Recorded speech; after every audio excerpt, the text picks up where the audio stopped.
All hail the Clicks crew! Alright, guys, today we're taking a look at a preview for the ROC quarterly map. So this is going to be the ones that you're going to start finding in your Winamap kits and stuff like that. So it's really cool. Special thanks to Realms Open Championship for allowing me to look at these ahead of time. So we're going to go ahead and take a look at them. Pretty excited about this one. It's pretty cool. It says that it's an outdoor map. This is called Research Outpost.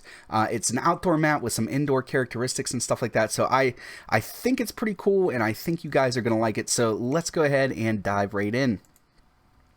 Alright, so just first glance at this, you can see that it's an outdoor map. We've got some outdoor characteristics, and then you've got some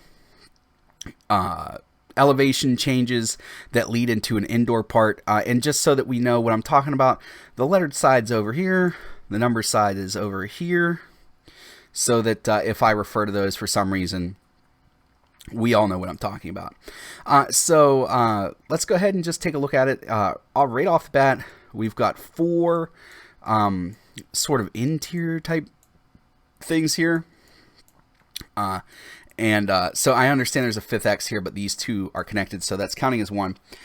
So what we're going to do is take a look at this. So you've got all these ladders here lead up from elevation 1 to elevation 2, which would normally be pretty neat. Now, I mean, it still is pretty neat, but it would give you like a height advantage, but this seems to be blocking its walls, so you're not going to get a range advantage, which is going to be nice for close combat oriented teams that are going to need to do that. So as you, like all these I don't need to draw that out for you, but all these ladders lead from elevation 1 to elevation 2, so that you can be in there, which is just cool.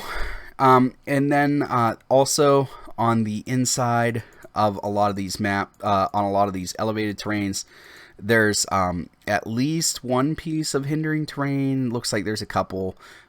So, you know, you've got a couple there, one over here.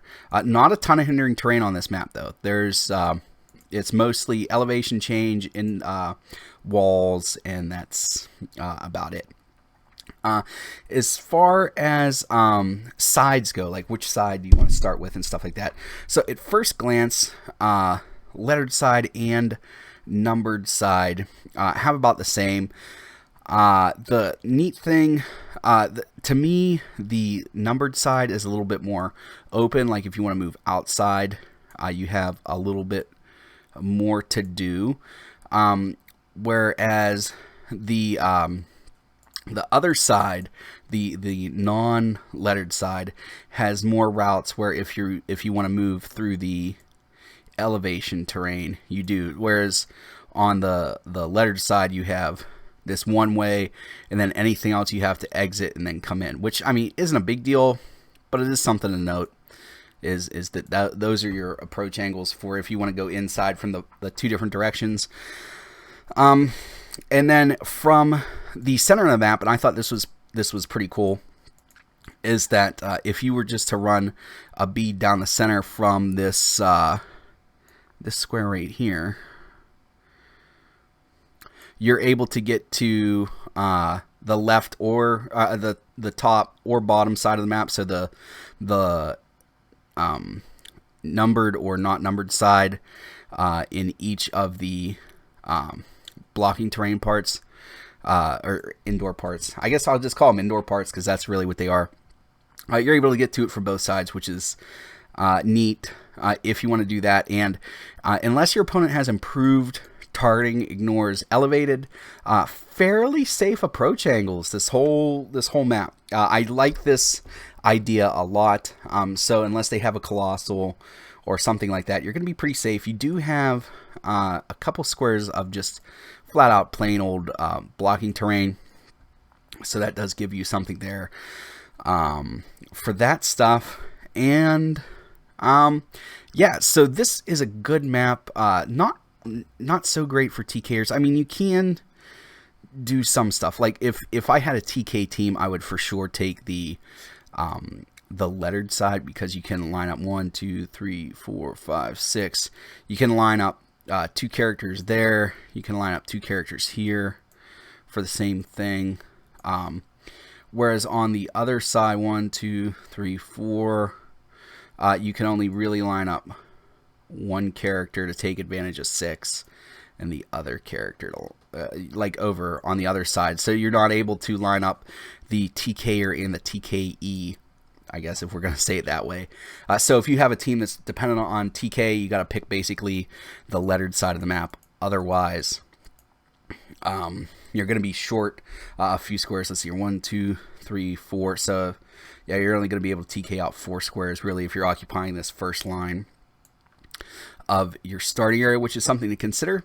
And that is something to consider too if you see your opponent needs to use TK. Whoops. All right, sorry about that. I had a slight technical difficulty. But anyway, so if you do notice that your opponent has a TK dependent team, this is a good way to slow them down, or at least make it so they got to figure out a way to get those extra 2 squares on their TK, which can be a little bit difficult for some teams. And then, like I said, if you have somebody that's a close combat oriented team, this presents some nice approach angles. So I'm pretty excited to have this one. I think I'm going to try to hunt this one down. But yeah, so you guys let me know what you think of this map in the comments below. I'm always interested in reading that stuff. I think this is a good map design. So we'll see if you guys can come up with something pretty heinous. Let me know. I always enjoy reading that stuff.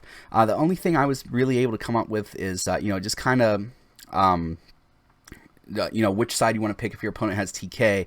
But then also you are able to, in some of these, especially this one here, you could put some blocking terrain and really make it difficult for your opponent to get in. So if you had